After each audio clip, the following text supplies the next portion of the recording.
जय श्री राम। इस पाठ में हम श्री रामचरितमानस के पंचम सोपान सुंदरकांड का पाठ कर रहे हैं। तो आइए शुरू करते हैं। श्री गणेशाय नमः। श्री जानकी वल्लभो विजयते। श्री रामचरितमानस पंचम सोपान सुंदरकांड।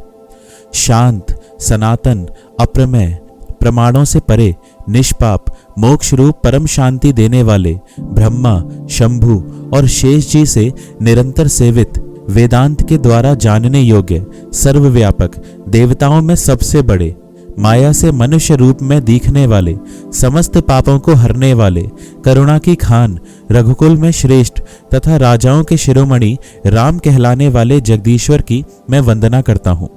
हे रघुनाथ जी, मैं सत्य कहता हूँ और फिर आप सबके अंतरात्मा ही हैं, सब जानते ही हैं कि मेरे हृदय में दूसरी कोई इच्छा नहीं है। हे रघुकुल श्रेष्ठ, मुझे अपनी निर्भरा पूर्ण भक्ति दीजिए और मेरे मन को काम आदि दोषों से रहित कीजिए। अतुल बल के धाम, सोने के पर्वत सुमेरु के समान कांति युक्त शरीर वाले, दैत्य रूपी वन को ध्वंस करने के लिए अग्नि रूप, ज्ञानियों में अग्रगण्य, संपूर्ण गुणों के निधान, वानरों के स्वामी श्री रघुनाथ जी के प्रिय भक्त पवन पुत्र श्री हनुमान जी को मैं प्रणाम करता हूँ।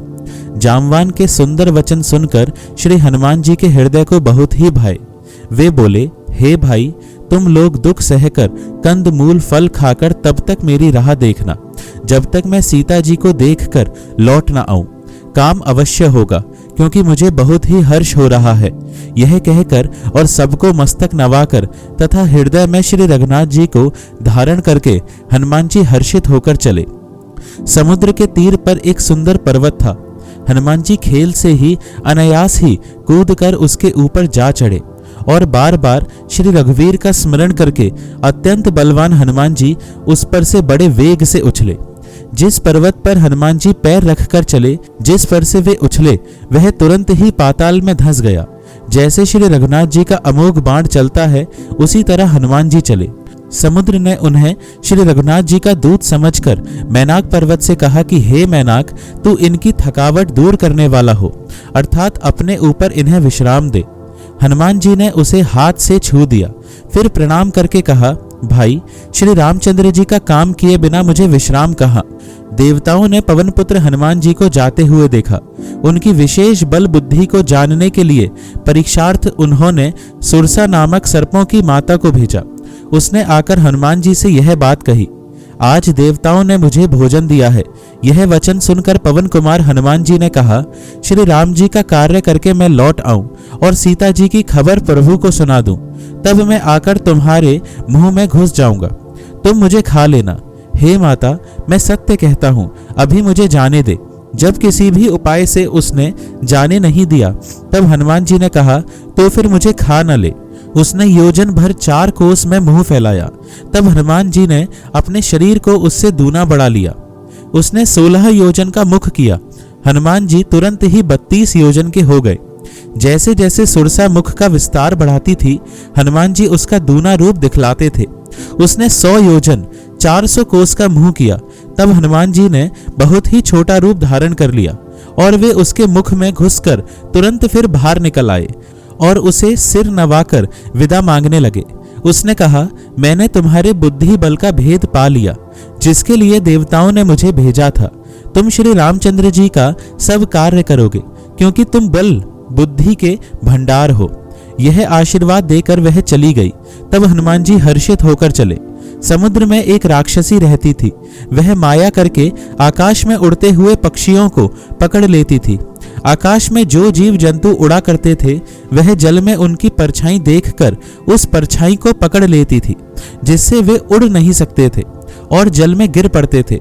इस प्रकार वह सदा आकाश में उड़ने वाले जीवों को खाया करती थी। उसने वही छल हनुमान जी से भी किया। हनुमान जी ने तुरंत ही उसका कपट पहचान लिया।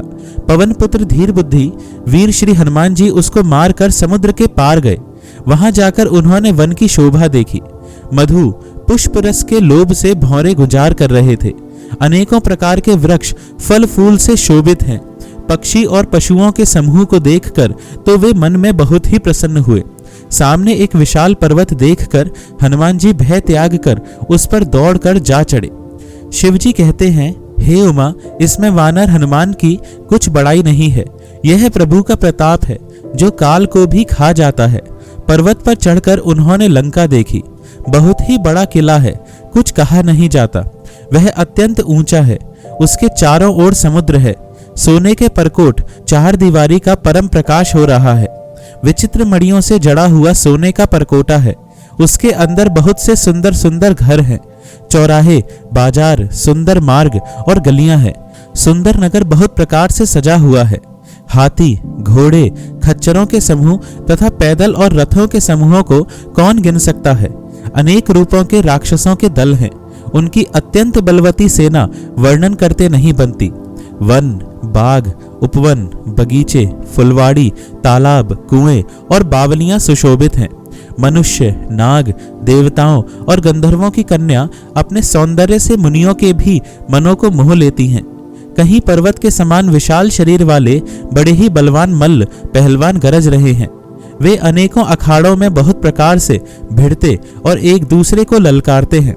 भयंकर शरीर वाले करोड़ों योद्धा यत्न करके बड़ी सावधानी से नगर की चारों दिशाओं में सब ओर से रखवाली करते हैं। कहीं दुष्ट राक्षस भैंसों, मनुष्यों, गायों, गधों और बकरों को खा रहे हैं।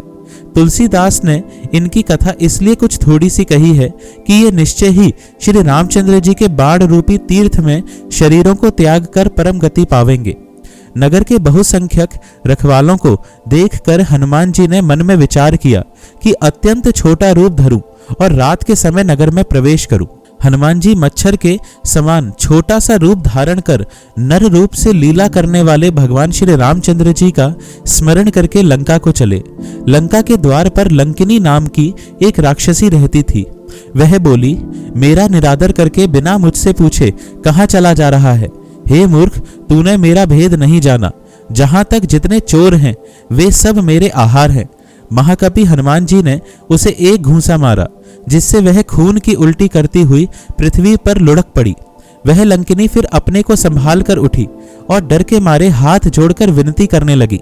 वह बोली, रावण को जब ब्रह्मा जी ने वर दिया था तब चलते समय उन्होंने मुझे राक्षसों के विनाश की यह पहचान बता दी थी कि जब तू बंदर के मारने से व्याकुल हो जाए तब तू राक्षसों का संहार हुआ जान लेना। हे तात, मेरे बड़े पुण्य हैं जो मैं श्री रामचंद्र जी के दूत आपको नेत्रों से देख पाई।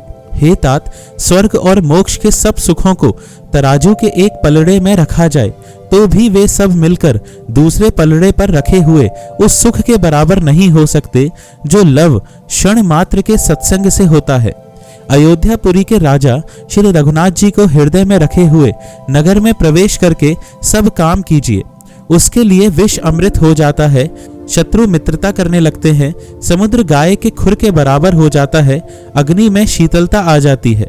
और हे गरुड़ जी, सुमेरु पर्वत उसके लिए रज के समान हो जाता है, जिसे श्री रामचंद्र जी ने एक बार कृपा करके देख लिया। तब हनुमान जी ने बहुत ही छोटा रूप धारण किया और भगवान का स्मरण करके नगर में प्रवेश किया। उन्होंने एक एक प्रत्येक महल की खोज की, जहां तहां असंख्य योद्धा देखे। फिर वे रावण के महल में गए। वह अत्यंत विचित्र था, जिसका वर्णन नहीं हो सकता। हनुमान जी ने उस रावण को शयन किए देखा, परंतु महल में जानकी जी नहीं दिखाई दी। फिर एक सुंदर महल दिखाई दिया। वहां उसमें भगवान का एक अलग मंदिर बना हुआ था। वह महल श्री राम जी के आयुध धनुष बाण के चिन्हों से अंकित था। उसकी शोभा वर्णन नहीं की जा सकती। वहां नवीन नवीन तुलसी के वृक्ष समूहों को देखकर कपिराज श्री हनुमान जी हर्षित हुए। लंका तो राक्षसों के समूह का निवास स्थान है, यहाँ सज्जन साधु पुरुष का निवास कहाँ? हनुमान जी मन में इस प्रकार तर्क करने लगे। उसी समय विभीषण जी जागे। विभीषण ने राम नाम का स्मरण उच्चारण किया। हनुमान जी ने उन्हें सज्जन जाना और हृदय में हर्षित हुए। हनुमान जी ने विचार किया कि इनसे हट करके अपनी ओर से ही परिचय करूंगा, क्योंकि साधु से कार्य की हानि नहीं होती, प्रत्युत लाभ ही होता है। ब्राह्मण का रूप धरकर हनुमान जी ने उन्हें वचन सुनाए, पुकारा। सुनते ही विभीषण जी उठकर वहां आए, प्रणाम करके कुशल पूछी और कहा कि हे ब्राह्मण देव, अपनी कथा समझाकर कहिए। क्या आप हरिभक्तों में से कोई हैं? क्योंकि आपको देखकर मेरे हृदय में अत्यंत प्रेम उमड़ रहा है। अथवा क्या आप दीनों से प्रेम करने वाले स्वयं श्री राम जी ही हैं, जो मुझे बड़भागी बनाने घर बैठे दर्शन देकर कृतार्थ करने आए हैं। तब हनुमान जी ने श्री रामचंद्र जी की सारी कथा कहकर अपना नाम बताया। सुनते ही दोनों के शरीर पुलकित हो गए और श्री राम जी के गुण समूहों का स्मरण करके दोनों के मन प्रेम और आनंद में मग्न हो गए। विभीषण जी ने कहा, हे पवन पुत्र, मेरी रहनी सुनो। मैं यहाँ वैसे ही रहता हूँ जैसे दांतों के बीच में बेचारी जीभ। हे तात, मुझे अनाथ जानकर सूर्यकुल के नाथ श्री रामचंद्र जी क्या कभी मुझ पर कृपा करेंगे? मेरी तामसी राक्षस शरीर होने से साधन तो कुछ बनता नहीं और न मन में श्री रामचंद्र जी के चरण कमलों में प्रेम ही है। परंतु हे हनुमान, अब मुझे विश्वास हो गया कि श्री राम जी की मुझ पर कृपा है, क्योंकि हरि की कृपा के बिना संत नहीं मिलते। जब श्री रघुवीर ने कृपा की है तभी तो आपने मुझे हट करके अपनी ओर से दर्शन दिए हैं। हनुमान जी ने कहा, हे विभीषण जी, सुनिए, प्रभु की यही रीति है कि वे सेवक पर सदा ही प्रेम किया करते हैं। भला कहिए, मैं ही कौन बड़ा कुलीन हूँ, जाति का चंचल वानर हूँ और सब प्रकार से नीच हूँ। प्रातःकाल जो हम लोगों बंदरों का नाम ले ले तो उस दिन उसे भोजन ना मिले। हे सखा, सुनिए, मैं ऐसा अधम हूँ, पर श्री रामचंद्र जी ने तो मुझ पर भी कृपा ही की है। भगवान के गुणों का स्मरण करके हनुमान जी के दोनों नेत्रों में प्रेमाश्रुओं का जल भर आया। जो जानते हुए भी ऐसे स्वामी श्री रघुनाथ जी को भुलाकर विषयों के पीछे भटकते फिरते हैं, वे दुखी क्यों न हो। इस प्रकार श्री राम जी के गुण समूहों को कहते हुए उन्होंने अनिवर्चनीय परम शांति प्राप्त की। फिर विभीषण जी ने श्री जानकी जी जिस प्रकार वहां लंका में रहती थी वह सब कथा कही। तब हनुमान जी ने कहा, हे भाई सुनो, मैं जानकी माता को देखना चाहता हूँ। विभीषण जी ने माता के दर्शन की सब युक्तियां उपाय कह सुनाई। तब हनुमान जी विदा लेकर चले। फिर वही पहले का मसक सरीखा रूप धरकर वहां गए जहां अशोक वन में वन के जिस भाग में सीता जी रहती थी। सीता जी को देखकर हनुमान जी ने उन्हें मन ही में प्रणाम किया। उन्हें बैठे ही बैठे रात्रि के चारों पहर बीत जाते हैं। शरीर दुबला हो गया है, सिर पर जटाओं की एक वेड़ी लट है। हृदय में श्री रघुनाथ जी के गुण समूहों का जाप स्मरण करती रहती हैं। श्री जानकी जी नेत्रों को अपने चरणों में लगाए हुए हैं, नीचे की ओर देख रही हैं और मन श्री राम जी के चरण कमलों में लीन है। जानकी जी को दीन दुखी देखकर पवन पुत्र हनुमान जी बहुत ही दुखी हुए। हनुमान जी वृक्ष के पत्तों में छिप रहे और विचार करने लगे कि हे भाई, क्या करूं, इनका दुख कैसे दूर करूं। उसी समय बहुत सी स्त्रियों को साथ लिए सज धज कर रावण वहां आया। उस दुष्ट ने सीता जी को बहुत प्रकार से समझाया, साम, दान, भय और भेद दिखलाया। रावण ने कहा, हे सुमुखी, हे सयानी, सुनो, मंदोदरी आदि सब रानियों को मैं तुम्हारी दासी बना दूंगा। यह मेरा प्रण है। तुम एक बार मेरी ओर देखो तो सही। अपने परम स्नेही कौशलाधीश श्री रामचंद्र जी का स्मरण करके जानकी जी तिनके की आड़ पर्दा करके कहने लगी, हे दशमुख, सुन, जुगनू के प्रकाश से कभी कमलिनी खिल सकती है। जानकी जी फिर कहती हैं, तू अपने लिए भी ऐसा ही मन में समझ ले। रे दुष्ट, तुझे श्री रघुवीर के बाण की खबर नहीं है। रे पापी, तू मुझे सूने में हर लाया है। रे अधम, निर्लज, तुझे लज्जा नहीं आती। अपने को जुगनू के समान और श्री रामचंद्र जी को सूर्य के समान सुनकर और सीता जी के कठोर वचनों को सुनकर रावण तलवार निकालकर बड़े गुस्से में आकर बोला, सीता, तूने मेरा अपमान किया है। मैं तेरा सिर इस कठोर कृपाण से काट डालूंगा, नहीं तो अब भी जल्दी मेरी बात मान ले। हे सुमुखी, नहीं तो जीवन से हाथ धोना पड़ेगा। सीता जी ने कहा, हे दशग्रीव, प्रभु की भुजा जो श्याम कमल की माला के समान सुंदर और हाथी की सूंड के समान पुष्ट तथा विशाल है, या तो वह भुजा ही मेरे कंठ में पड़ेगी या तेरी भयानक तलवार ही। रे शठ, सुन, यही मेरा सच्चा प्रण है।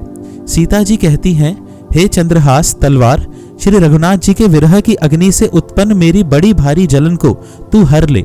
हे तलवार, तू शीतल, तीव्र और श्रेष्ठ धारा बहाती है, अर्थात तेरी धारा ठंडी और तेज है। तू मेरे दुख के बोझ को हर ले। सीता जी के ये वचन सुनते ही वह मारने दौड़ा। तब मैं दानव की पुत्री मंदोदरी ने नीति कहकर उसे समझाया। तब रावण ने सब राक्षसियों को बुलाकर कहा कि जाकर सीता को बहुत प्रकार से भय दिखलाओ। यदि महीने भर में यह कहा ना माने तो मैं इसे तलवार निकालकर मार डालूंगा। यूं कहकर रावण घर चला गया। यहाँ राक्षसियों के समूह बहुत से बुरे रूप धरकर सीता जी को भय दिखलाने लगे। उनमें एक त्रिजटा नाम की राक्षसी थी। उसकी श्री रामचंद्र जी के चरणों में प्रीति थी और वह विवेक ज्ञान में निपुण थी। उसने सबों को बुलाकर अपना स्वप्न सुनाया और कहा, सीता जी की सेवा करके अपना कल्याण कर लो। स्वप्न में मैंने देखा कि एक बंदर ने लंका जला दी, राक्षसों की सारी सेना मार डाली गई। रावण नंगा है और गधे पर सवार है, उसके सिर मुड़े हुए हैं, 20 भुजाएं कटी हुई हैं। इस प्रकार से वह दक्षिण यमपुरी की दिशा को जा रहा है और मानो लंका विभीषण ने पाई है। नगर में श्री रामचंद्र जी की दुहाई फिर गई। तब प्रभु ने सीता जी को बुला भेजा। मैं पुकार कर निश्चय के साथ कहती हूँ कि यह स्वप्न 4 दिनों बाद सत्य होकर रहेगा। उसके वचन सुनकर वे सब राक्षसियां डर गईं और जानकी जी के चरणों पर गिर पड़ी। तब इसके बाद वे सब जहां तहां चली गईं। सीता जी मन में सोच करने लगी कि 1 महीना बीत जाने पर नीच राक्षस रावण मुझे मारेगा। सीता जी हाथ जोड़कर त्रिजटा से बोली, हे माता, तू मेरी विपत्ति की संगिनी है। जल्दी कोई ऐसा उपाय कर जिससे मैं शरीर छोड़ सकूं। विरह असह्य हो चला है, अब यह सहा नहीं जाता। काठ लाकर चिता बनाकर सजा दे। हे माता, फिर उसमें आग लगा दे। हे सयानी, तू मेरी प्रीति को सत्य कर दे।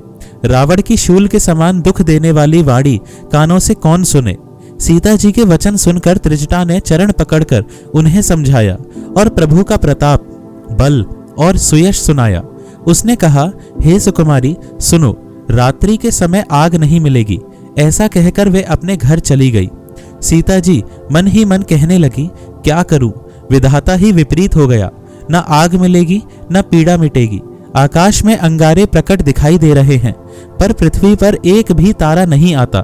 चंद्रमा अग्नि में है, किंतु वह भी मानो मुझे हतभागिनी जानकर आग नहीं बरसाता। हे अशोक वृक्ष, मेरी विनती सुन, मेरा शोक हर ले और अपना अशोक नाम सत्य कर। तेरे नए नए कोमल पत्ते अग्नि के समान हैं।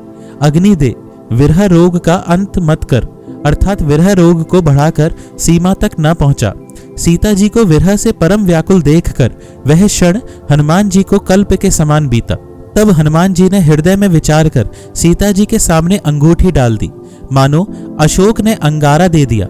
यह समझकर सीता जी ने हर्षित होकर उठकर उसे हाथ में ले लिया। तब उन्होंने राम नाम से अंकित अत्यंत सुंदर एवं मनोहर अंगूठी देखी। अंगूठी को पहचान कर सीता जी आश्चर्यचकित होकर उसे देखने लगी और हर्ष तथा विषाद से हृदय में अकुला उठी। वे सोचने लगी, श्री रघुनाथ जी तो सर्वथा अजय हैं, उन्हें कौन जीत सकता है।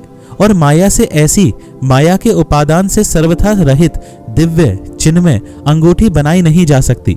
सीता जी मन में अनेक प्रकार के विचार कर रही थीं। इसी समय हनुमान जी मधुर वचन बोले। वे श्री रामचंद्र जी के गुणों का वर्णन करने लगे, जिनके सुनते ही सीता जी का दुख भाग गया। वे कान और मन लगाकर उन्हें सुनने लगी। हनुमान जी ने आदि से लेकर सारी कथा कह सुनाई। सीता जी बोली, जिसने कानों के लिए अमृत रूप यह सुंदर कथा कही, वह हे भाई प्रकट क्यों नहीं होता।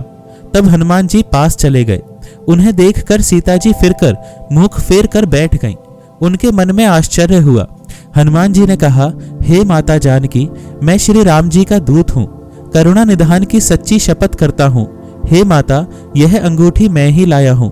श्री राम जी ने मुझे आपके लिए यह सहिदानी निशानी यह पहचान दी है। सीता जी ने पूछा, नर और वानर का संग कहो कैसे हुआ।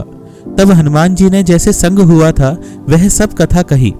हनुमान जी के प्रेम युक्त वचन सुनकर सीता जी के मन में विश्वास उत्पन्न हो गया। उन्होंने जान लिया कि यह मन, वचन और कर्म से कृपा सागर श्री रघुनाथ जी का दास है। भगवान का जन सेवक जानकर अत्यंत गाढ़ी प्रीति हो गई। नेत्रों में प्रेमाश्रुओं का जल भर आया और शरीर अत्यंत पुलकित हो गया। सीता जी ने कहा, हे तात हनुमान, विरह सागर में डूबती हुई मुझको तुम जहाज हुए, मैं बलिहारी जाती हूँ। अब छोटे भाई लक्ष्मण जी सहित खर के शत्रु सुखदाम प्रभु का कुशल मंगल कहो। श्री रघुनाथ जी तो कोमल हृदय और कृपालु हैं, फिर हे हनुमान, उन्होंने किस कारण यह निष्ठुरता धारण कर ली है? सेवक को सुख देना उनकी स्वाभाविक बान है। वे श्री रघुनाथ जी क्या कभी मेरी भी याद करते हैं? हे तात, क्या कभी उनके कोमल सांवले अंगों को देखकर मेरे नेत्र शीतल होंगे? मुंह से वचन नहीं निकलता, नेत्रों में विरह के आंसुओं का जल भर आया। बड़े दुख से वे बोली, हाँ नाथ, आपने मुझे बिल्कुल ही भुला दिया। सीता जी को विरह से परम व्याकुल देखकर हनुमान जी कोमल और विनीत वचन बोले, हे माता, सुंदर कृपा के धाम प्रभु भाई लक्ष्मण जी के सहित शरीर से कुशल हैं, परंतु आपके दुख से दुखी हैं। हे माता, मन में ग्लानि न मानिए, मन छोटा करके दुख न कीजिए। श्री रामचंद्र जी के हृदय में आपसे दूना प्रेम है। हे माता, अब धीरज धरकर श्री रघुनाथ जी का संदेश सुनिए। ऐसा कहकर हनुमान जी प्रेम से गदगद हो गए। उनके नेत्रों में प्रेमाश्रुओं का जल भर आया। हनुमान जी बोले, श्री रामचंद्र जी ने कहा है कि हे सीते, तुम्हारे वियोग में मेरे लिए सभी पदार्थ प्रतिकूल हो गए हैं। वृक्षों के नए नए कोमल पत्ते मानो अग्नि के समान, रात्रि काल रात्रि के समान, चंद्रमा सूर्य के समान और कमलों के वन भालों के वन के समान हो गए हैं। मेघ मानो खौलता हुआ तेल बरसाते हैं। जो हित करने वाले थे वे ही अब पीड़ा देने लगे हैं। त्रिविध, शीतल, मंद, सुगंध वायु सांप के श्वास के समान जहरीली और गर्म हो गई है। मन का दुख कह डालने से भी कुछ घट जाता है, पर कहूं किससे? यह दुख कोई जानता नहीं। हे प्रिय, मेरे और तेरे प्रेम का तत्व रहस्य एक मेरा मन ही जानता है, और वह मन सदा तेरे ही पास रहता है। बस मेरे प्रेम का सार इतने में ही समझ ले। प्रभु का संदेश सुनते ही जानकी जी प्रेम में मग्न हो गई। उन्हें शरीर की सुध न रही। हनुमान जी ने कहा, हे माता, हृदय में धैर्य धारण करो और सेवकों को सुख देने वाले श्री राम जी का स्मरण करो। श्री रघुनाथ जी की प्रभुता को हृदय में लाओ और मेरे वचन सुनकर कायरता छोड़ दो। राक्षसों के समूह पतंगों के समान और श्री रघुनाथ जी के बाण अग्नि के समान हैं। हे माता, हृदय में धैर्य धारण करो और राक्षसों को जला ही समझो। श्री रामचंद्र जी ने यदि खबर पाई होती तो वे विलंब न करते। हे जानकी जी, राम बाण रूपी सूर्य के उदय होने पर राक्षसों की सेना रूपी अंधकार कहाँ रह सकता है? हे माता, मैं आपको अभी यहाँ से लेवा जाऊं, पर श्री रामचंद्र जी की शपथ है, मुझे प्रभु उनकी आज्ञा नहीं है। अतः हे माता, कुछ दिन और धीरज धरो। श्री रामचंद्र जी वानरों सहित यहाँ आवेंगे और राक्षसों को मारकर आपको ले जाएंगे। नारद आदि ऋषि मुनि तीनों लोकों में उनका यश गावेंगे। सीता जी ने कहा, हे पुत्र, सब वानर तुम्हारे ही समान नन्हे नन्हे से होंगे। राक्षस तो बड़े बलवान योद्धा हैं, अतः मेरे हृदय में बड़ा भारी संदेह होता है कि तुम जैसे बंदर राक्षसों को कैसे जीतेंगे। यह सुनकर हनुमान जी ने अपना शरीर प्रकट किया। सोने के पर्वत सुमेरु के आकार का अत्यंत विशाल शरीर था, जो युद्ध में शत्रुओं के हृदय में भय उत्पन्न करने वाला अत्यंत बलवान और वीर था। तब उसे देखकर सीता जी के मन में विश्वास हुआ। हनुमान जी ने फिर छोटा रूप धारण कर लिया।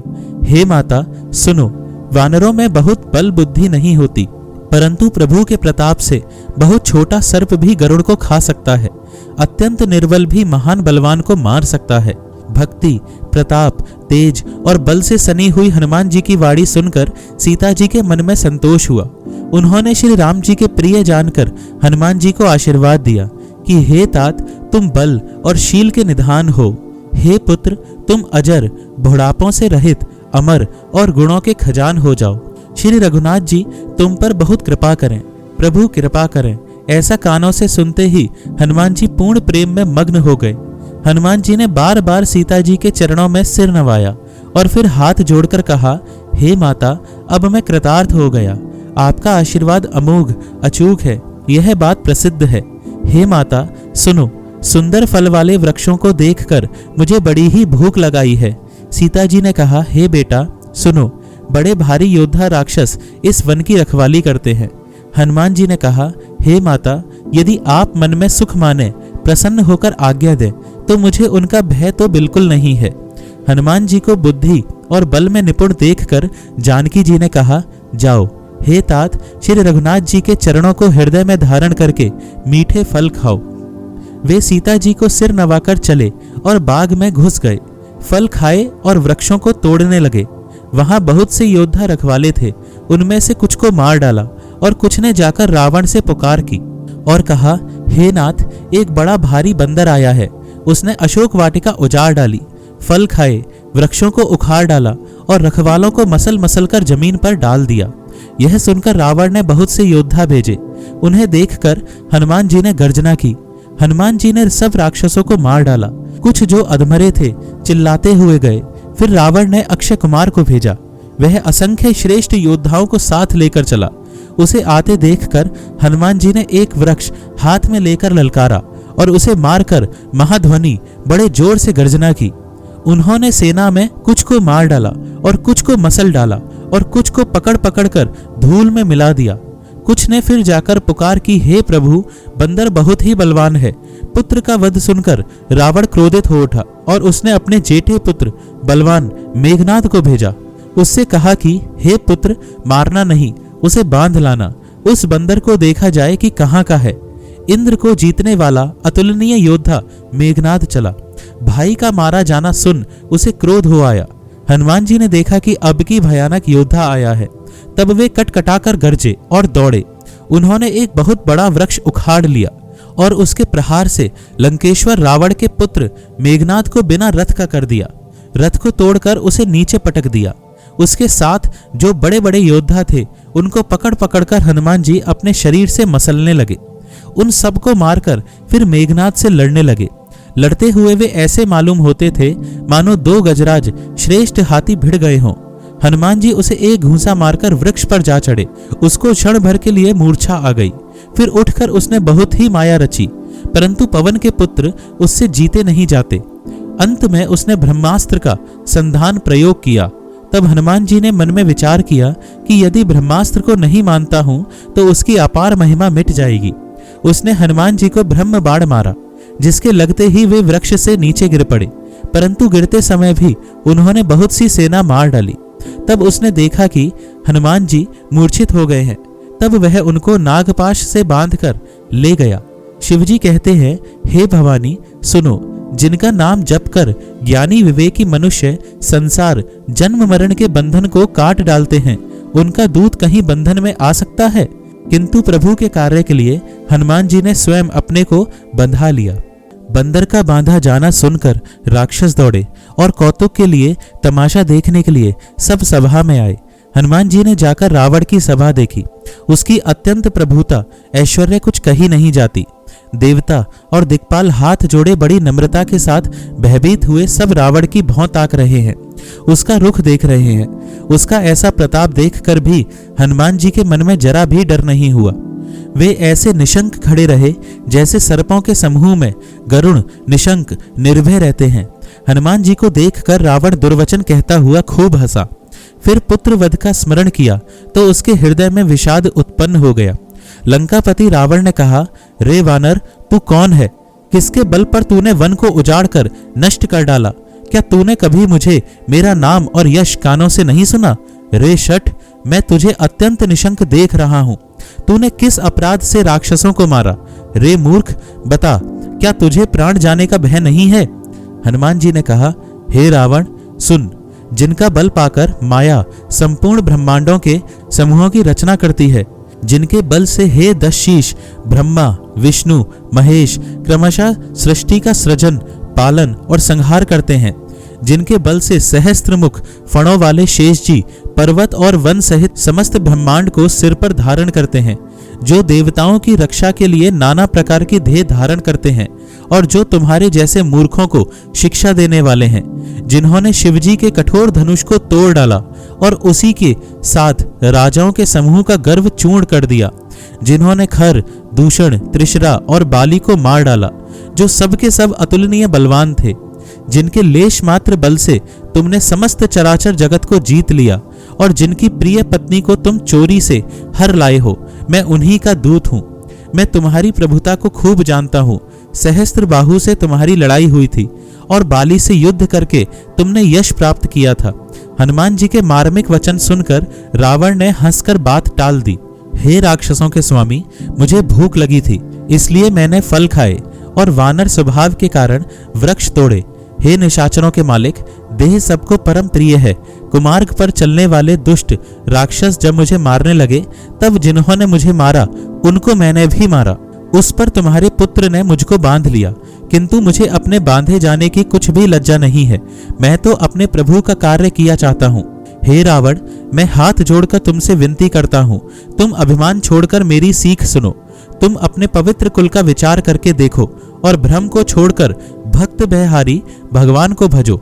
जो देवता, राक्षस और समस्त चराचर को खा जाता है, वह काल भी जिनके डर से अत्यंत डरता है, उनसे कदापि वैर न करो और मेरे कहने से जानकी जी को दे दो।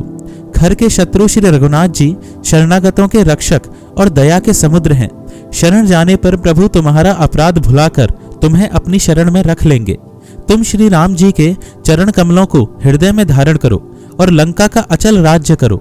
ऋषि पुलस्त्य जी का यश निर्मल चंद्रमा के समान है, उस चंद्रमा में तुम कलंक ना बनो। राम नाम के बिना वाणी शोभा नहीं पाती। मद मोह को छोड़ विचार कर देखो। हे देवताओं के शत्रु, सब गहनों से सजी हुई सुंदरी स्त्री भी कपड़ों के बिना शोभा नहीं पाती। राम विमुख पुरुष की संपत्ति और प्रभुता रही हुई भी चली जाती है और उसका पाना न पाने के समान है। जिन नदियों के मूल में कोई जल स्रोत नहीं है, अर्थात जिन्हें केवल बरसात का ही आसरा है, वे वर्षा बीत जाने पर फिर तुरंत ही सूख जाती हैं।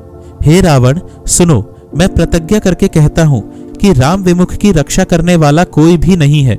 हजारों शंकर, विष्णु और ब्रह्मा भी श्री राम जी के साथ द्रोह करने वाले तुमको नहीं बचा सकते। मोह ही जिसका मूल है, ऐसे अज्ञान जनित बहुत पीड़ा देने वाले तमरूप अभिमान का त्याग कर दो और रघुकुल के स्वामी, कृपा के समुद्र भगवान श्री रामचंद्र जी का भजन करो। यद्यपि हनुमान जी ने भक्ति, ज्ञान, वैराग्य और नीति से सनी हुई बहुत ही हित की वाणी कही, तो भी वह महान अभिमानी रावण बहुत हंसकर व्यंग से बोला कि हमें यह बंदर बड़ा ज्ञानी गुरु मिला। रे दुष्ट, तेरी मृत्यु निकट आ गई है।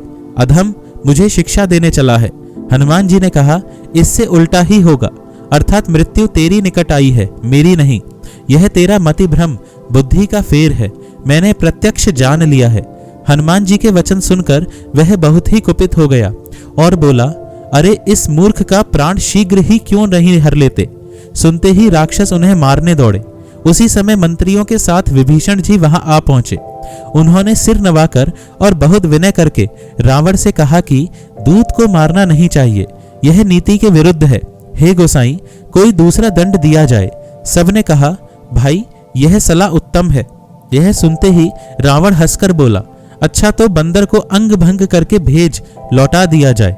मैं सबको समझाकर कहता हूँ कि बंदर की ममता पूंछ पर होती है, अतः तेल में कपड़ा डुबोकर उसे इसकी पूंछ में बांधकर फिर आग लगा दो। जब बिना पूंछ का यह बंदर वहां अपने स्वामी के पास जाएगा, तब यह मूर्ख अपने मालिक को साथ ले आएगा, जिनकी इसने बहुत बड़ाई की है। मैं जरा उनकी प्रभुता सामर्थ्य तो देखूं। यह वचन सुनते ही हनुमान जी मन में मुस्कुराए और मन ही मन बोले कि मैं जान गया, सरस्वती जी इसे ऐसी बुद्धि देने में सहायक हुई हैं। रावण के वचन सुनकर मूर्ख राक्षस वही पूंछ में आग लगाने की तैयारी करने लगे। पूंछ के लपेटने में इतना कपड़ा और घी तेल लगा कि नगर में कपड़ा, घी और तेल नहीं रह गया। हनुमान जी ने ऐसा खेल किया कि पूंछ बढ़ गई, लंबी हो गई। नगरवासी लोग तमाशा देखने आए। वे हनुमान जी को पैर से ठोकर मारते हैं और उनकी बहुत हंसी करते हैं। ढोल बजते हैं, सब लोग तालियां पीटते हैं। हनुमान जी को नगर में फिराकर फिर पूंछ में आग लगा दी। अग्नि को जलते हुए देखकर हनुमान जी तुरंत ही बहुत छोटे रूप में हो गए। बंधन से निकलकर वे सोने की अटारियों पर जा चढ़े। उनको देखकर राक्षसों की स्त्रियां भयभीत हो गईं। उस समय भगवान की प्रेरणा से 49 पवन चलने लगे। हनुमान जी अट्टहास करके गरजे और बढ़कर आकाश से जा लगे। देह बड़ी विशाल परंतु बहुत ही हल्की फुर्तीली है। वे दौड़कर एक महल से दूसरे महल पर चढ़ जाते हैं। नगर जल रहा है, लोग बेहाल हो गए हैं। आग की करोड़ों भयंकर लपटें झपट रही हैं। हाय बप्पा, हाय मैया, इस अवसर पर हमें कौन बचावेगा। चारों ओर यही पुकार सुनाई पड़ रही है। हमने तो पहले ही कहा था कि यह वानर नहीं है, वानर का रूप धरे कोई देवता है। साधु के अपमान का यह फल है कि नगर अनाथ के नगर की तरह जल रहा है।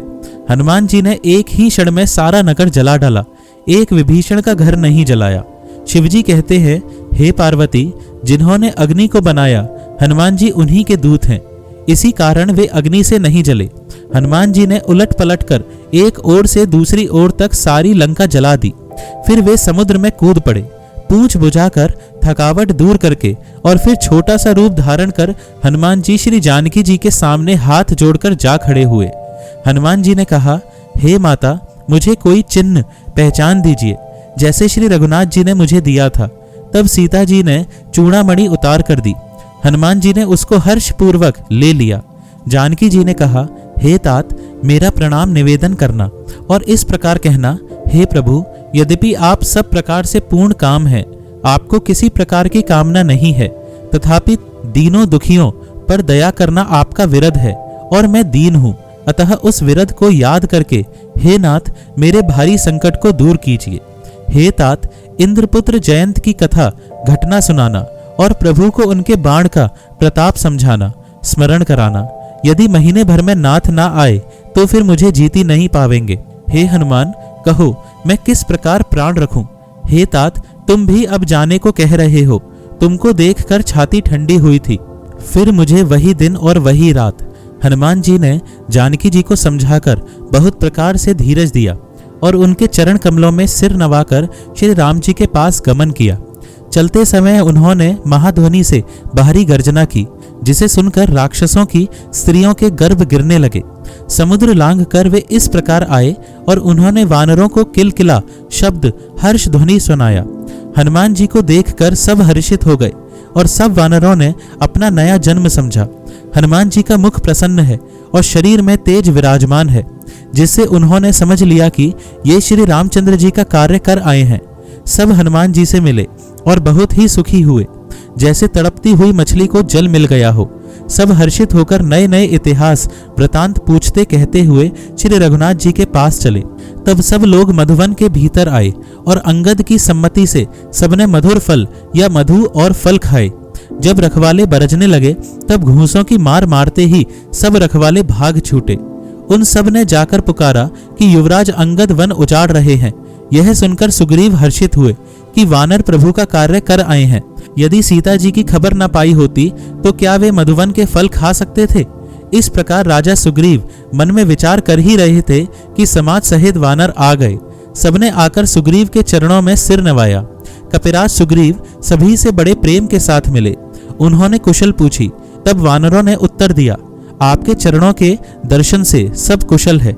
श्री राम जी की कृपा से विशेष कार्य हुआ, कार्य में विशेष सफलता हुई है। हे नाथ, हनुमान ने ही सब कार्य किया और सब वानरों के प्राण बचा लिए। यह सुनकर सुग्रीव जी हनुमान जी से फिर मिले और सब वानरों समेत श्री रघुनाथ जी के पास चले। श्री राम जी ने जब वानरों को कार्य किए हुए आते देखा तब उनके मन में विशेष हर्ष हुआ। दोनों भाई स्फटिक शिला पर बैठे थे। सब वानर जाकर उनके चरणों पर गिर पड़े। दया की राशि श्री रघुनाथ जी सबसे प्रेम सहित गले लगकर मिले और कुशल पूछी। वानरों ने कहा, हे नाथ, आपके चरण कमलों के दर्शन पाने से अब कुशल हैं। जामवान ने कहा, हे रघुनाथ जी सुनिए। हे नाथ, जिस पर आप दया करते हैं उसे सदा कल्याण और निरंतर कुशल है। देवता, मनुष्य और मुनि सभी उस पर प्रसन्न रहते हैं। वही विजयी है, वही विनयी है और वही गुणों का समुद्र बन जाता है। उसी का सुंदर यश तीनों लोकों में प्रकाशित होता है। प्रभु की कृपा से सब कार्य हुआ। आज हमारा जन्म सफल हो गया। हे नाथ, पवन पुत्र हनुमान ने जो करनी की उसका 1000 मुखों से भी वर्णन नहीं किया जा सकता। तब जामवान ने हनुमान जी के सुंदर चरित्र कार्य श्री रघुनाथ जी को सुनाए।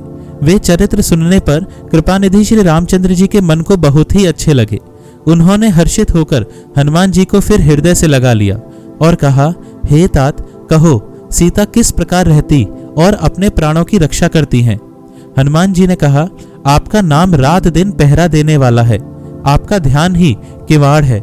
नेत्रों को अपने चरणों में लगाए रहती हैं, यही ताला लगा है। फिर प्राण जाए तो किस मार्ग से। चलते समय उन्होंने मुझे चूड़ामणि उतार कर दी। श्री रघुनाथ जी ने उसे लेकर हृदय से लगा लिया। हनुमान जी ने फिर कहा, हे नाथ, दोनों नेत्रों में जल भरकर जानकी जी ने मुझसे कुछ वचन कहे। छोटे भाई समेत प्रभु के चरण पकड़ना और कहना कि आप दीनबंधु हैं, शरणागत के दुखों को हरने वाले हैं और मैं मन, वचन और कर्म से आपके चरणों की अनुरागिणी हूँ। फिर स्वामी आपने मुझे किस अपराध से त्याग दिया?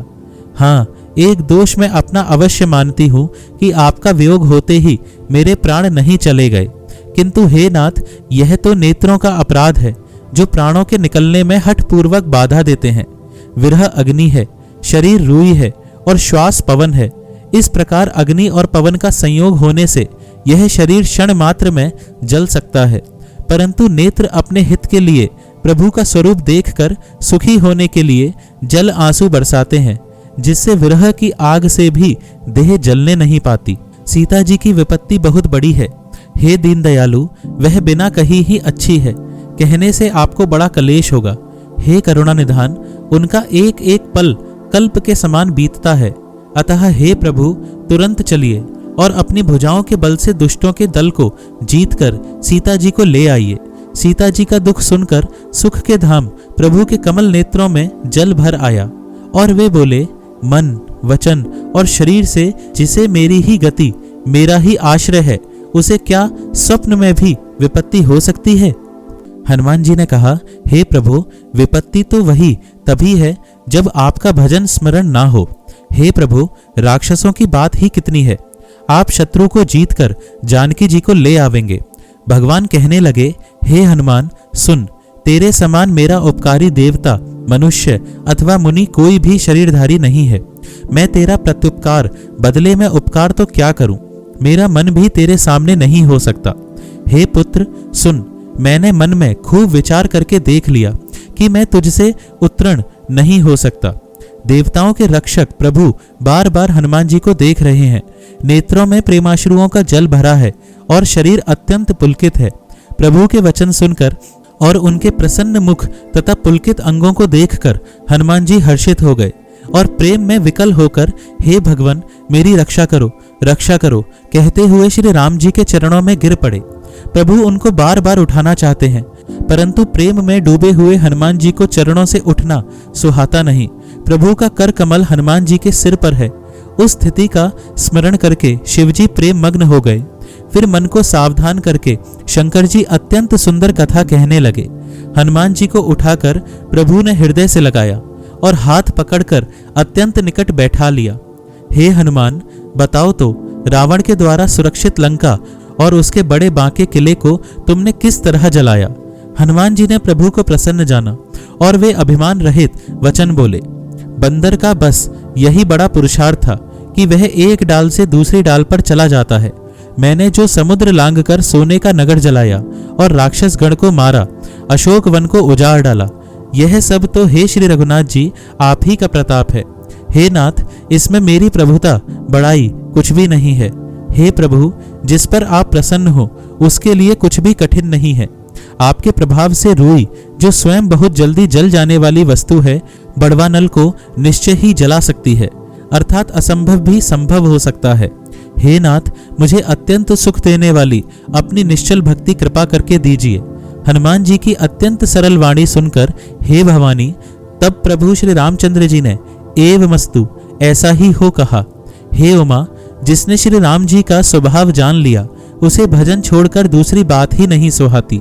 यह स्वामी सेवक का संवाद जिसके हृदय में आ गया वही श्री रघुनाथ जी के चरणों की भक्ति पा गया।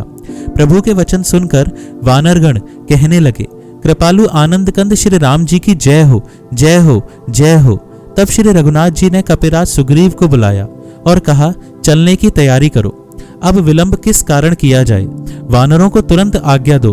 भगवान की यह लीला रावण वध की तैयारी देखकर बहुत से फूल बरसाकर और हर्षित होकर देवता आकाश से अपने अपने लोक को चले।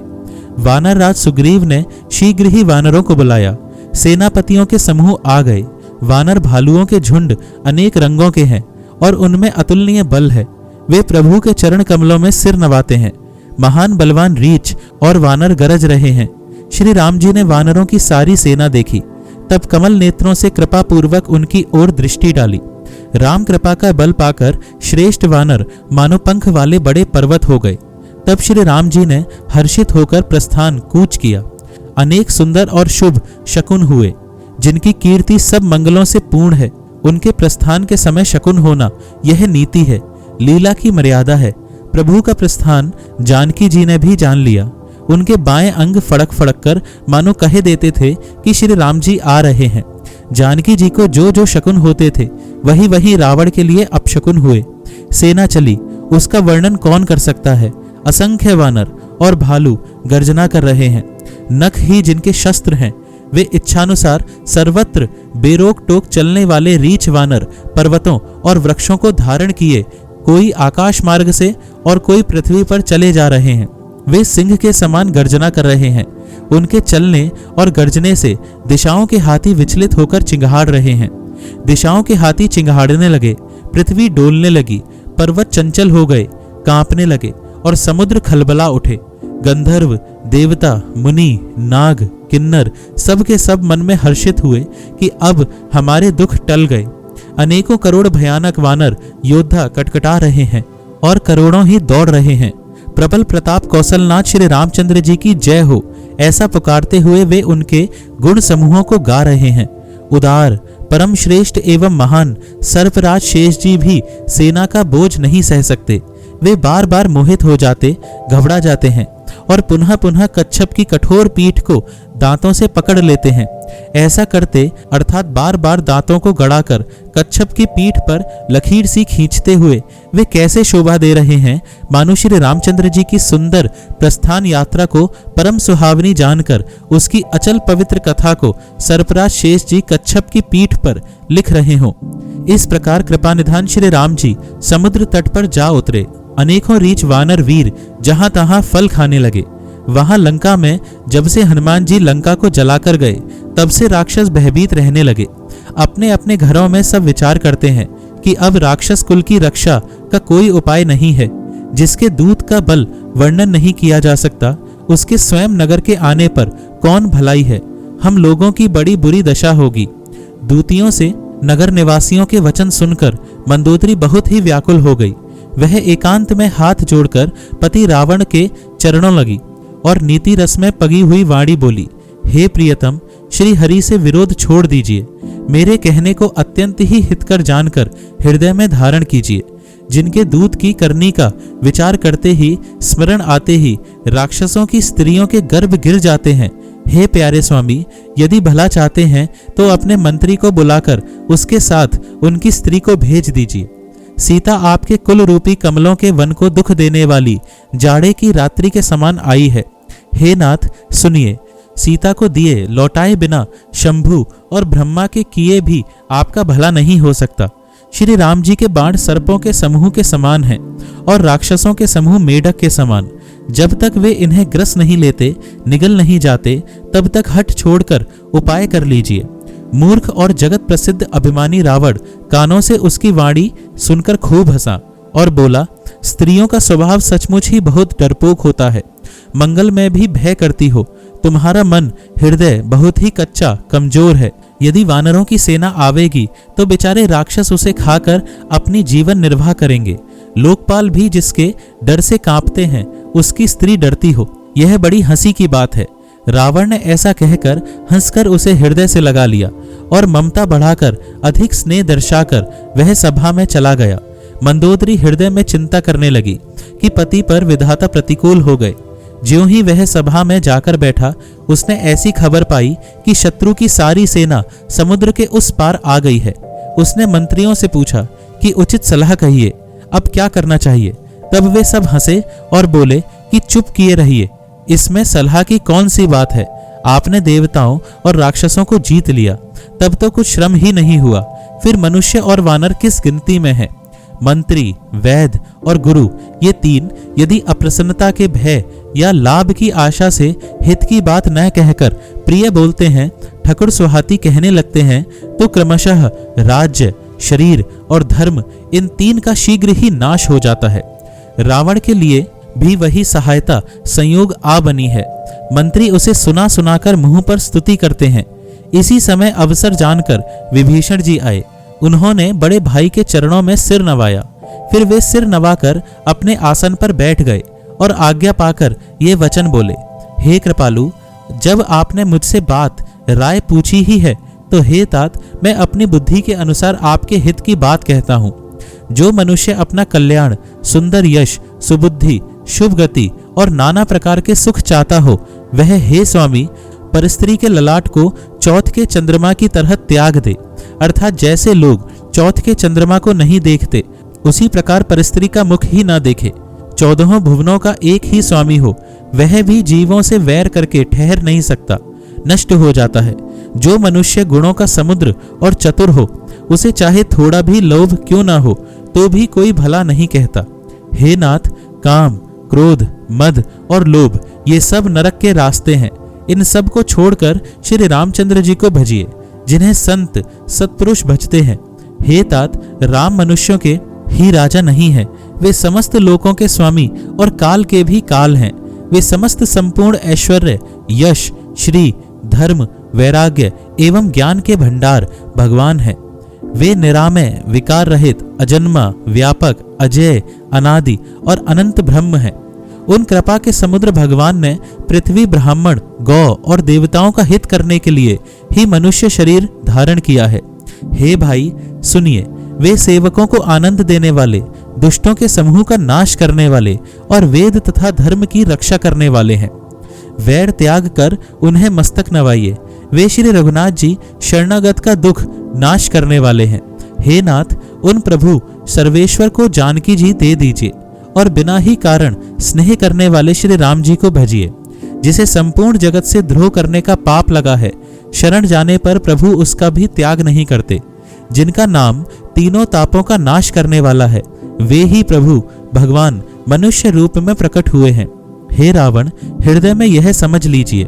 हे दशीश, मैं बार बार आपके चरणों लगता हूँ और विनती करता हूँ कि मान, मोह और मद को त्याग कर आप कौशलपति श्री राम जी का भजन कीजिए। मुनि पुलस्त्य जी ने अपने शिष्य के हाथ यह बात कहला भेजी है। हे तात, सुंदर अवसर पाकर मैंने तुरंत ही वह बात प्रभु आप से कह दी। माल्यवान नाम का एक बहुत ही बुद्धिमान मंत्री था।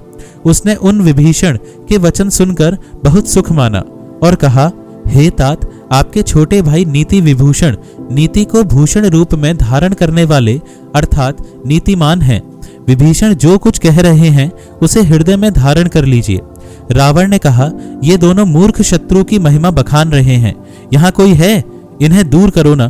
तब माल्यवान तो घर लौट गया और विभीषण जी हाथ जोड़कर फिर कहने लगे, हे नाथ, पुराण और वेद ऐसा कहते हैं कि सुबुद्धि, अच्छी बुद्धि और कुबुद्धि, खोटी बुद्धि सबके हृदय में रहती हैं। जहाँ सुबुद्धि है वहाँ नाना प्रकार की संपदाएं, सुख की स्थिति रहती हैं, और जहाँ कुबुद्धि है वहाँ परिणाम में विपत्ति, दुख रहती है। आपके हृदय में उल्टी बुद्धि आ बसी है। इसी से आप हित को अहित और शत्रु को मित्र मान रहे हैं।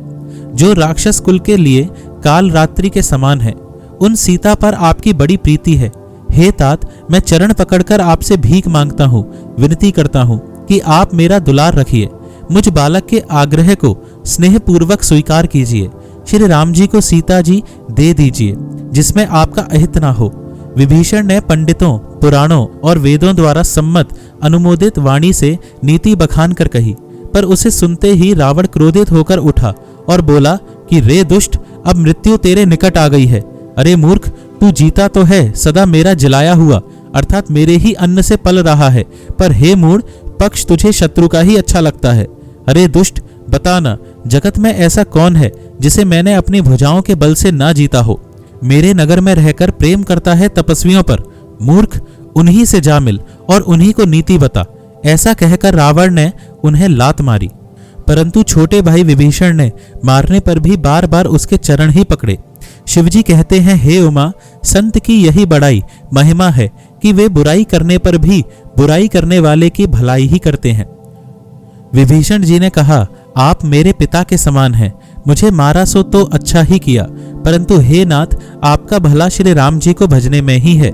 इतना कहकर विभीषण अपने मंत्रियों को साथ लेकर आकाश मार्ग में गए और सबको सुनाकर वे ऐसा कहने लगे, श्री राम जी सत्य संकल्प एवं सर्व समर्थ प्रभु हैं, और हे रावण, तुम्हारी सभा काल के वश है, अतः मैं अब श्री रघुवीर की शरण जाता हूँ, मुझे दोष न देना। ऐसा कहकर विभीषण जी ज्यों ही चले त्यों ही सब राक्षस आयुहीन हो गए, उनकी मृत्यु निश्चित हो गई। शिवजी कहते हैं, हे भवानी, साधु का अपमान तुरंत ही संपूर्ण कल्याण की हानि नाश कर देता है। रावण ने जिस क्षण विभीषण को त्यागा उसी क्षण वह अभागा वैभव ऐश्वर्य से हीन हो गया। विभीषण जी हर्षित होकर मन में अनेकों मनोरथ करते हुए श्री रघुनाथ जी के पास चले। वे सोचते जाते थे, मैं जाकर भगवान के कोमल और लाल वर्ण के सुंदर चरण कमलों के दर्शन करूंगा, जो सेवकों को सुख देने वाले हैं, जिन चरणों का स्पर्श पाकर ऋषि पत्नी अहिल्या तर गईं और जो दंडक वन को पवित्र करने वाले हैं, जिन चरणों को जानकी जी ने हृदय में धारण कर रखा है, जो कपट मृग के साथ पृथ्वी पर उसे पकड़ने को दौड़े थे और जो चरण कमल साक्षात शिवजी के हृदय रूपी सरोवर में विराजते हैं। मेरा अहोभाग्य है कि उन्हीं को आज मैं देखूंगा। जिन चरणों की पादुकाओं में भरत जी ने अपना मन लगा रखा है, आहा, आज मैं उन्हीं चरणों को अभी जाकर इन नेत्रों से देखूंगा। इस प्रकार प्रेम सहित विचार करते हुए वे शीघ्र ही समुद्र के इस पार, जिधर श्री रामचंद्र जी की सेना थी, आ गए। वानरों ने विभीषण को आते देखा तो उन्होंने जाना कि शत्रु का कोई खास दूत है। उन्हें पहरे पर ठहराकर वे सुग्रीव के पास आए और उनको सब समाचार कह सुनाए।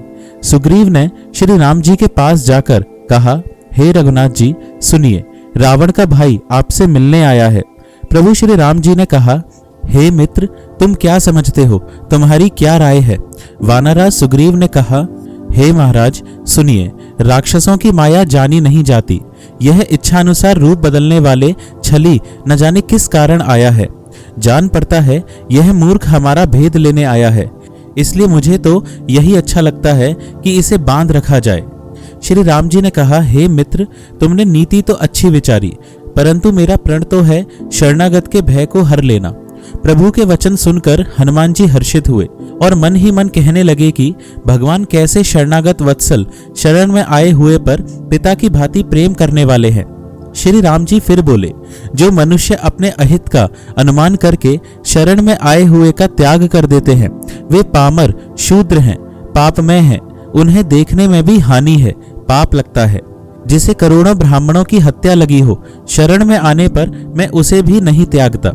जीव ज्यों ही मेरे सम्मुख होता है त्यों ही उसके करोड़ों जन्मों के पाप नष्ट हो जाते हैं। पापी का यह सहज स्वभाव होता है कि मेरा भजन उसे कभी नहीं सुहाता। यदि वह रावण का भाई निश्चय ही दुष्ट हृदय का होता तो क्या वह मेरे सम्मुख आ सकता था? जो मनुष्य निर्मल मन का होता है वही मुझे पाता है। मुझे कपट और छल छिद्र नहीं सुहाते। यदि उसे रावण ने भेद लेने को भेजा है, तब भी हे सुग्रीव, अपने को कुछ भी भय या हानि नहीं है, क्योंकि हे सखे, जगत में जितने भी राक्षस हैं, लक्ष्मण क्षण भर में उन सबको मार सकते हैं, और यदि वह भयभीत होकर मेरे शरण आया है तो मैं उसे प्राणों की तरह रखूंगा। कृपा के धाम श्री राम जी ने हंसकर कहा, दोनों ही स्थितियों में उसे ले आओ।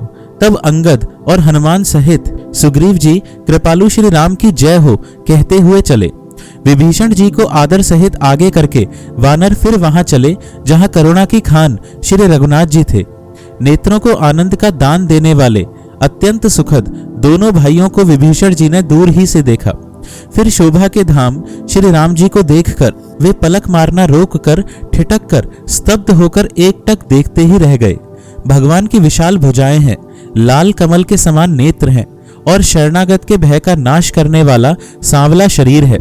सिंह के से कंधे हैं, विशाल वक्षस्थल, चौड़ी छाती अत्यंत शोभा दे रहा है। असंख्य कामदेवों के मन को मोहित करने वाला मुख है।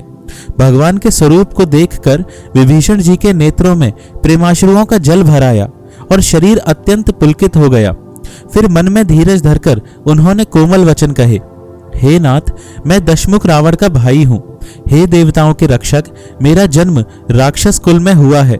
मेरा तामसी शरीर है, स्वभाव से ही मुझे पाप प्रिय है। जैसे उल्लू को अंधकार पर सहज स्नेह होता है, मैं कानों से आपका सुयश सुनकर आया हूँ कि प्रभु भव जन्म मरण के भय का नाश करने वाले हैं। हे दुखियों के दुख दूर करने वाले और शरणागत को सुख देने वाले श्री रघुवीर, मेरी रक्षा कीजिए, रक्षा कीजिए। प्रभु ने उन्हें ऐसा कहकर दंडवत करते देखा तो वे अत्यंत हर्षित होकर तुरंत उठे। विभीषण जी के दीन वचन सुनने पर प्रभु के मन को बहुत ही भाए। उन्होंने अपनी विशाल भुजाओं से पकड़कर उनको हृदय से लगा लिया। छोटे भाई लक्ष्मण जी सहित गले मिलकर उनको अपने पास बैठाकर श्री राम जी भक्तों के भय को हरने वाले वचन बोले।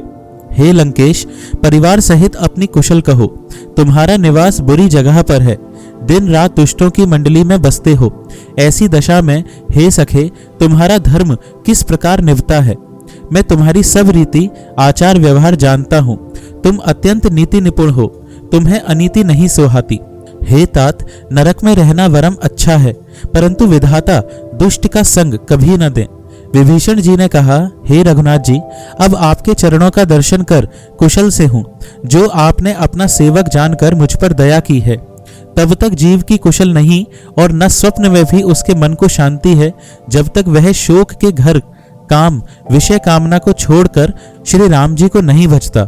लोभ, मोह, मत्सर, डाह, मद और मान आदि अनेकों दुष्ट तभी तक हृदय में बसते हैं जब तक कि धनुष बाण और कमर में तरकस धारण किए हुए श्री रघुनाथ जी हृदय में नहीं बसते। ममता पूर्ण अंधेरी रात है जो राग द्वेष रूपी उल्लुओं को सुख देने वाली है। वह ममता रूपी रात्रि तभी तक जीव के मन में बसती है जब तक प्रभु आपका प्रताप रूपी सूर्य उदय नहीं होता। हे श्री राम जी, आपके चरणारविंद के दर्शन कर अब मैं कुशल से हूँ। मेरे भारी भय मिट गए। हे कृपालु, आप जिस पर अनुकूल होते हैं उसे तीनों प्रकार के भवशूल आध्यात्मिक, आधिदैविक और आधि भौतिक ताप नहीं व्यापते। मैं अत्यंत नीच स्वभाव का राक्षस हूँ। मैंने कभी शुभ आचरण नहीं किया। जिनका रूप मुनियों के भी ध्यान में नहीं आता, उन प्रभु ने स्वयं हर्षित होकर मुझे हृदय से लगा लिया। हे कृपा और सुख के पुंज श्री राम जी, मेरा अत्यंत असीम सौभाग्य है जो मैंने ब्रह्मा और शिवजी के द्वारा सेवित युगल चरण कमलों को अपने नेत्रों से देखा। श्री राम जी ने कहा, हे सखा सुनो, मैं तुम्हें अपना स्वभाव कहता हूँ, जिसे काकभुषुंडी, शिवजी और पार्वती जी भी जानती हैं। कोई मनुष्य संपूर्ण जड़ चेतन जगत का द्रोही हो, यदि वह भी भयभीत होकर मेरी शरण तक कर आ जाए और मद, मोह तथा नाना प्रकार के छल कपट त्याग दे, तो मैं उसे बहुत शीघ्र साधु के समान कर देता हूँ। माता, पिता, भाई, पुत्र, स्त्री, शरीर, धन, घर, मित्र और परिवार, इन सब के ममत्व रूपी तागों को बटोर कर और उन सब की एक डोरी बटकर उसके द्वारा जो अपने मन को मेरे चरणों में बांध देता है, सारे सांसारिक संबंधों का केंद्र मुझे बना लेता है। जो समदर्शी है, जिसे कुछ इच्छा नहीं है और जिसके मन में हर्ष, शोक और भय नहीं है, ऐसा सज्जन मेरे हृदय में कैसे बसता है जैसे लोभी के हृदय में धन बसा करता है। तुम सरीखे संत ही मुझे प्रिय हैं। मैं और किसी के निहोरे से कृतज्ञतावश देह धारण नहीं करता। जो सगुण साकार भगवान के उपासक हैं, दूसरे के हित में लगे रहते हैं, नीति और नियमों में दृढ़ हैं और जिन्हें ब्राह्मणों के चरणों में प्रेम है, वे मनुष्य मेरे प्राणों के समान हैं। हे लंकापति, सुनो, तुम्हारे अंदर उपयुक्त सब गुण हैं, इससे तुम मुझे अत्यंत ही प्रिय हो। श्री राम जी के वचन सुनकर सब वानरों के समूह कहने लगे, कृपा के समूह श्री राम जी की जय हो। प्रभु की वाणी सुनते हैं और उसे कानों के लिए अमृत जानकर विभीषण जी अघाते नहीं हैं। वे बार बार श्री राम जी के चरण कमलों को पकड़ते हैं। अपार प्रेम है, हृदय में समाता नहीं है। विभीषण जी ने कहा, हे देव, हे चराचर जगत के स्वामी, हे शरणागत के रक्षक, हे सबके हृदय के भीतर की जानने वाले, सुनिए। मेरे हृदय में पहले कुछ वासना थी, वह प्रभु के चरणों की प्रीति रूपी नदी में बह गई। अब तो हे कृपालु, शिवजी के मन को सदैव प्रिय लगने वाली अपनी पवित्र भक्ति मुझे दीजिए। एवमस्तु, ऐसा ही हो, कहकर रणधीर प्रभु श्री राम जी ने तुरंत ही समुद्र का जल मांगा और कहा, हे सखा, यद्यपि तुम्हारी इच्छा नहीं है, पर जगत में मेरा दर्शन अमोघ है, वह निष्फल नहीं जाता। ऐसा कहकर श्री राम जी ने उनको राज तिलक कर दिया। आकाश से पुष्पों की अपार वृष्टि हुई। श्री राम जी ने रावण के क्रोध रूपी अग्नि में, जो अपनी विभीषण की श्वास वचन रूपी पवन से प्रचंड हो रही थी, जलते हुए विभीषण को बचा लिया और उसे अखंड राज्य दिया। शिवजी ने जो संपत्ति रावण को 10 सिरों की बलि देने पर दी थी, वही संपत्ति श्री रघुनाथ जी ने विभीषण को बहुत सकुचते हुए दी। ऐसे परम कृपालु प्रभु को छोड़कर जो मनुष्य दूसरे को भजते हैं वे बिना ही सींग पूंछ के पशु हैं। अपना सेवक जानकर विभीषण को श्री राम जी ने अपना लिया। प्रभु का स्वभाव वानर कुल के मन को बहुत भाया।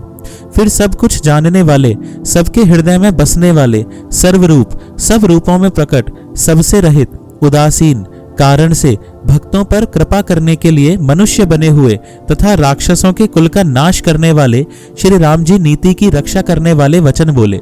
हे वीर वानरराज सुग्रीव और लंकापति विभीषण, सुनो, इस गहरे समुद्र को किस प्रकार पार किया जाए। अनेक जाति के मगर, सांप और मछलियों से भरा हुआ यह अत्यंत अथाह समुद्र पार करने में सब प्रकार से कठिन है। विभीषण जी ने कहा, हे रघुनाथ जी, सुनिए, यद्यपि आपका एक बाण ही करोड़ों समुद्रों को सोखने वाला है, सोख सकता है, तथापि नीति ऐसी कही गई है, उचित यह होगा कि पहले जाकर समुद्र से प्रार्थना की जाए। हे प्रभु, समुद्र आपके कुल में बड़े पूर्वज हैं, वे विचार कर उपाय बतला देंगे। तब रीछ और वानरों की सारी सेना बिना ही परिश्रम के समुद्र के पार उतर जाएगी। श्री राम जी ने कहा, हे सखा, तुमने अच्छा उपाय बताया, यही किया जाए यदि दैव सहायक हो। यह सलाह लक्ष्मण जी के मन को अच्छी नहीं लगी। श्री राम जी के वचन सुनकर तो उन्होंने बहुत ही दुख पाया। लक्ष्मण जी ने कहा, हे नाथ, दैव का कौन भरोसा, मन में क्रोध ले आइए और समुद्र को सुखा डालिए। यह दैव तो कायर के मन का एक आधार, तसल्ली देने का उपाय है। आलसी लोग ही देव देव पुकारा करते हैं। यह सुनकर श्री रघुवीर हंसकर बोले, ऐसे ही करेंगे, मन में धीरज रखो। ऐसा कहकर छोटे भाई को समझाकर प्रभु श्री रघुनाथ जी समुद्र के समीप गए। उन्होंने पहले सिर नवाकर प्रणाम किया, फिर किनारे पर कुशल बिछाकर बैठ गए। इधर ज्यों ही विभीषण जी प्रभु के पास आए थे, त्यों ही रावण ने उनके पीछे दूत भेजे थे। कपट से वानर का शरीर धारण कर उन्होंने सब लीलाएं देखी। वे अपने हृदय में प्रभु के गुणों की और शरणागत पर उनके स्नेह की सराहना करने लगे। फिर वे प्रकट रूप में भी अत्यंत प्रेम के साथ श्री राम जी के स्वभाव की बड़ाई करने लगे। उन्हें दुराव कपट वेश भूल गया। तब वानरों ने जाना कि ये शत्रु के दूत हैं और वे उन सब को बांधकर सुग्रीव के पास ले आए। सुग्रीव ने कहा, सब वानरों सुनो, राक्षसों के अंग भंग करके भेज दो। सुग्रीव के वचन सुनकर वानर दौड़े। दूतों को बांधकर उन्होंने सेना के चारों ओर घुमाया। वानर उन्हें बहुत तरह से मारने लगे। वे दीन होकर पुकारते थे, फिर भी वानरों ने उन्हें नहीं छोड़ा। तब दूतों ने पुकार कर कहा, जो हमारे नाक कान काटेगा उसे कौशलाधीश श्री राम जी की सौगंध है। यह सुनकर लक्ष्मण जी ने सबको निकट बुलाया। उन्हें बड़ी दया लगी। इससे हंसकर उन्होंने राक्षसों को तुरंत ही छुड़ा दिया और उनसे कहा, रावण के हाथ में यह चिट्ठी देना और कहना, हे कुलघातक, लक्ष्मण के संदेशे को बाँचो। फिर उस मूर्ख से जवानी यह मेरा उदार कृपा से भरा हुआ संदेश कहना कि सीता जी को देकर उनसे श्री राम जी से मिलो, नहीं तो तुम्हारा काल आ गया समझो। लक्ष्मण जी के चरणों में मस्तक नवाकर श्री राम जी के गुणों की कथा वर्णन करते हुए दूत तुरंत ही चल दिए। श्री राम जी का यश कहते हुए वे लंका में आए और उन्होंने रावण के चरणों में सिर नवाए। दशमुख रावण ने हंसकर बात पूछी, अरे शुक, अपनी कुशल क्यों नहीं कहता? फिर उस विभीषण का समाचार सुना, मृत्यु जिसके अत्यंत निकट आ गई है। मूर्ख ने राज्य करते हुए लंका को त्याग दिया। अभागा अब जौ का कीड़ा घुन बनेगा। जौ के साथ जैसे घुन भी पिस जाता है, वैसे ही नर वानरों के साथ वह भी मारा जाएगा। फिर भालू और वानरों की सेना का हाल कह, जो कठिन काल की प्रेरणा से यहाँ चली आई हैं और जिनके जीवन का रक्षक कोमल चित्त वाला बेचारा समुद्र बन गया है। अर्थात उनके और राक्षसों के बीच में यदि समुद्र न होता तो अब तक राक्षस उन्हें मारकर खा गए होते। फिर उन तपस्वियों की बात बता जिनके हृदय में मेरा बड़ा डर है। उनसे तेरी भेंट हुई या वे कानों से मेरा सुयश सुनकर ही लौट गए? शत्रु सेना का तेज और बल बताता क्यों नहीं? तेरा चित्त बहुत ही चकित भौचक्का सा हो रहा है। दूत ने कहा, हे नाथ, आपने जैसा कृपा करके पूछा है वैसे ही क्रोध छोड़कर मेरा कहना मानिए, मेरी बात पर विश्वास कीजिए। जब आपका छोटा भाई श्री राम जी से जाकर मिला, तब उसके पहुंचते ही श्री राम जी ने उसको राज तिलक कर दिया। हम रावण के दूत हैं, यह कानों से सुनकर वानरों ने हमें बांधकर बहुत कष्ट दिए, यहाँ तक कि वे हमारे नाक कान काटने लगे। श्री राम जी की शपथ दिलाने पर कहीं उन्होंने हमको छोड़ा। हे नाथ, आपने श्री राम जी की सेना पूछी, सो वह तो 100 करोड़ मुखों से भी वर्णन नहीं की जा सकती। अनेकों रंगों के भालू और वानरों की सेना है, जो भयंकर मुख वाले, विशाल शरीर वाले और भयानक हैं। जिसने नगर को जलाया और आपके पुत्र अक्षय कुमार को मारा, उसका बल तो सब वानरों में थोड़ा है। असंख्य नामों वाले बड़े ही कठोर और भयंकर योद्धा हैं। उनमें असंख्य हाथियों का बल है और वे बड़े ही विशाल हैं। द्विविद, मयंद, नील, नल, अंगद, गद, विक्टास्य, दधिमुख, केसरी, निषट, शठ और जामवान, ये सभी बल की राशि हैं। ये सब वानर बल में सुग्रीव के समान हैं और इनके जैसे एक दो नहीं करोड़ों हैं। उन बहुतसों को गिन ही कौन सकता है। श्री राम जी की कृपा से उनमें अतुलनीय बल है। वे तीनों लोगों को तृण के समान तुच्छ समझते हैं। हे दशग्रीव, मैंने कानों से ऐसा सुना है कि 18 पद्म तो अकेले वानरों के सेनापति हैं। हे नाथ, उस सेना में ऐसा कोई वानर नहीं है जो आपको रण में न जीत सके। सबके सब अत्यंत क्रोध से हाथ मींचते हैं, पर श्री रघुनाथ जी उन्हें आज्ञा नहीं देते। हम मछलियों और सांपों सहित समुद्र को सोख लेंगे, नहीं तो बड़े बड़े पर्वतों से उसे भरकर पाट देंगे और रावण को मसल कर धूल में मिला देंगे। सब वानर ऐसे ही वचन कह रहे हैं। सब सहज ही निडर हैं, इस प्रकार गरजते हैं और डपटते हैं मानो लंका को निगल ही जाना चाहते हैं। सब वानर भालू सहज ही शूरवीर हैं। फिर उनके सिर पर प्रभु सर्वेश्वर श्री राम जी हैं। हे रावण, वे संग्राम में करोड़ों कालों को जीत सकते हैं। श्री रामचंद्र जी के तेज, सामर्थ्य, बल और बुद्धि की अधिकता को लाखों शेष भी नहीं गा सकते। वे एक ही बार से सैकड़ों समुद्रों को सोख सकते हैं। परंतु नीति निपुण श्री राम जी ने नीति की रक्षा के लिए आपके भाई से उपाय पूछा। उनके आपके भाई के वचन सुनकर वे श्री राम जी समुद्र से राह मांग रहे हैं। उनके मन में कृपा भरी है, इसलिए वे उसे सोखते नहीं। दूत के ये वचन सुनते ही रावण खूब हंसा और बोला, जब ऐसी बुद्धि है तभी तो वानरों को सहायक बनाया है। स्वाभाविक ही डरपोक विभीषण के वचन को प्रमाण करके उन्होंने समुद्र से मचलना बालहट ठाना है। अरे मूर्ख, झूठी बड़ाई क्या करता है। बस मैंने शत्रु राम के बल और बुद्धि की था पाली। जिसके विभीषण जैसा डरपोक मंत्री हो, उसे जगत में विजय और विभूति ऐश्वर्य कहाँ। दुष्ट रावण के वचन सुनकर दूत को क्रोध बढ़ाया। उसने मौका समझकर पत्रिका निकाली और कहा, श्री राम जी के छोटे भाई लक्ष्मण ने यह पत्रिका दी है। हे नाथ, इसे बचवाकर छाती ठंडी कीजिए। रावण ने हंसकर उसे बाएं हाथ से लिया और मंत्री को बुलवाकर वह मूर्ख उसे बांचने लगा। पत्रिका में लिखा था, अरे मूर्ख, केवल बातों से ही मन को रिझाकर अपने कुल को नष्ट भ्रष्ट ना कर। श्री राम जी से विरोध करके तू विष्णु, ब्रह्मा और महेश की शरण जाने पर भी नहीं बचेगा। या तो अभिमान छोड़कर अपने छोटे भाई विभीषण की भांति प्रभु के चरण कमलों का भ्रमर बन जा, अथवा रे दुष्ट, श्री राम जी के बाण रूपी अग्नि में परिवार सहित पतंगा हो जा। दोनों में से जो अच्छा लगे सो कर। पत्रिका सुनते ही रावण मन में भयभीत हो गया, परंतु मुख से ऊपर से मुस्कुराता हुआ वह सबको सुनाकर कहने लगा, जैसे कोई पृथ्वी पर पड़ा हुआ हाथ से आकाश को पकड़ने की चेष्टा करता हो, वैसे ही यह छोटा तपस्वी लक्ष्मण वाग्विलास करता है, डींग हाँकता है। शुक दूत ने कहा, हे नाथ, अभिमानी स्वभाव को छोड़कर इस पत्र में लिखी सब बातों को सत्य समझिए। क्रोध छोड़कर मेरा वचन सुनिए। हे नाथ, श्री राम जी से वैर त्याग दीजिए। यद्यपि श्री रघुवीर समस्त लोकों के स्वामी हैं, पर उनका स्वभाव अत्यंत ही कोमल है। मिलते ही प्रभु आप पर कृपा करेंगे और आपका एक भी अपराध वे हृदय में नहीं रखेंगे। जानकी जी श्री रघुनाथ जी को दे दीजिए। हे प्रभु, इतना कहना मेरा कीजिए। जब उस दूत ने जानकी जी को देने के लिए कहा, तब दुष्ट रावण ने उसको लात मारी। वह भी विभीषण की भांति चरणों में सिर नवाकर वहीं चला जहां कृपा सागर श्री रघुनाथ जी थे। प्रणाम करके उसने अपनी कथा सुनाई और श्री राम जी की कृपा से अपनी गति मुनि का स्वरूप पाई। शिवजी कहते हैं, हे भवानी, वह ज्ञानी मुनि था। अगस्त्य ऋषि के शाप से राक्षस हो गया था। बार बार श्री राम जी के चरणों की वंदना करके वह मुनि अपने आश्रम को चला गया। इधर 3 दिन बीत गए, किंतु जड़ समुद्र विनय नहीं मानता। तब श्री राम जी क्रोध सहित बोले, बिना भय के प्रीति नहीं होती। हे लक्ष्मण, धनुष बाण लाओ, मैं अग्नि बाण से समुद्र को सोख डालूं।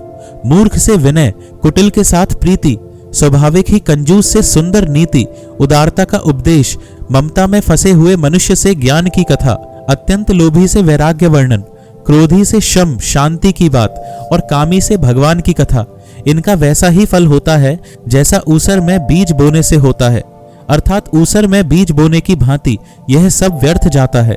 ऐसा कहकर श्री रघुनाथ जी ने धनुष चढ़ाया। यह मत लक्ष्मण जी के मन को बहुत अच्छा लगा। प्रभु ने भयानक अग्नि बाण संधान किया, जिससे समुद्र के हृदय के अंदर अग्नि की ज्वाला उठी। मगर, सांप तथा मछलियों के समूह व्याकुल हो गए। तब समुद्र ने जीवों को जलते जाना। तब सोने के थाल में अनेक मणियों रत्नों को भरकर अभिमान छोड़कर वह ब्राह्मण के रूप में आया। काकभूषुंड जी कहते हैं, हे गरुड़ जी सुनिए, चाहे कोई करोड़ों उपाय करके सींचे, पर केला तो काटने पर ही फलता है। नीच विनय से नहीं मानता, वह डांटने पर ही झुकता है, रास्ते पर आता है। समुद्र ने भयभीत होकर प्रभु के चरण पकड़कर कहा, हे नाथ, मेरे सब अवगुण दोष क्षमा कीजिए।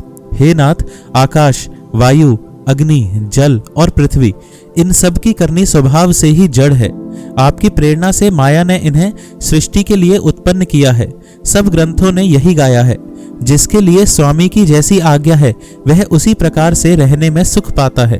प्रभु ने अच्छा किया जो मुझे शिक्षा दंड दी, किंतु मर्यादा जीवों का स्वभाव भी आपकी ही बनाई हुई है। ढोल, गंवार, शूद्र, पशु और स्त्री, ये सब शिक्षा के अधिकारी हैं। प्रभु के प्रताप से मैं सूख जाऊंगा और सेना पार उतर जाएगी। इसमें मेरी बड़ाई नहीं है, मेरी मर्यादा नहीं रहेगी। तथापि प्रभु की आज्ञा अपेल है, अर्थात आपकी आज्ञा का उल्लंघन नहीं हो सकता, ऐसा वेद गाते हैं। अब आपको जो अच्छा लगे मैं तुरंत वही करूं। समुद्र के अत्यंत विनीत वचन सुनकर कृपालु श्री राम जी ने मुस्कुराकर कहा, हे तात, जिस प्रकार वानरों की सेना पार उतर जाए वह उपाय बताओ। समुद्र ने कहा, हे नाथ, नील और नल दो वानर भाई हैं। उन्होंने लड़कपन में ऋषि से आशीर्वाद पाया था। उनके स्पर्श कर लेने से ही भारी भारी पहाड़ भी आपके प्रताप से समुद्र पर तैर जाएंगे। मैं भी प्रभु की प्रभुता को हृदय में धारण कर अपने बल के अनुसार जहां तक मुझसे बन पड़ेगा सहायता करूंगा। हे नाथ, इस प्रकार समुद्र को बंधाइए जिससे तीनों लोकों में आपका सुंदर यश गाया जाए। इस बाण से मेरे उत्तर तट पर रहने वाले पाप के राशि दुष्ट मनुष्यों का वध कीजिए। कृपालु और रणधीर श्री राम जी ने समुद्र के मन की पीड़ा सुनकर उसे तुरंत ही हर लिया, अर्थात बाण से उन दुष्टों का वध कर दिया।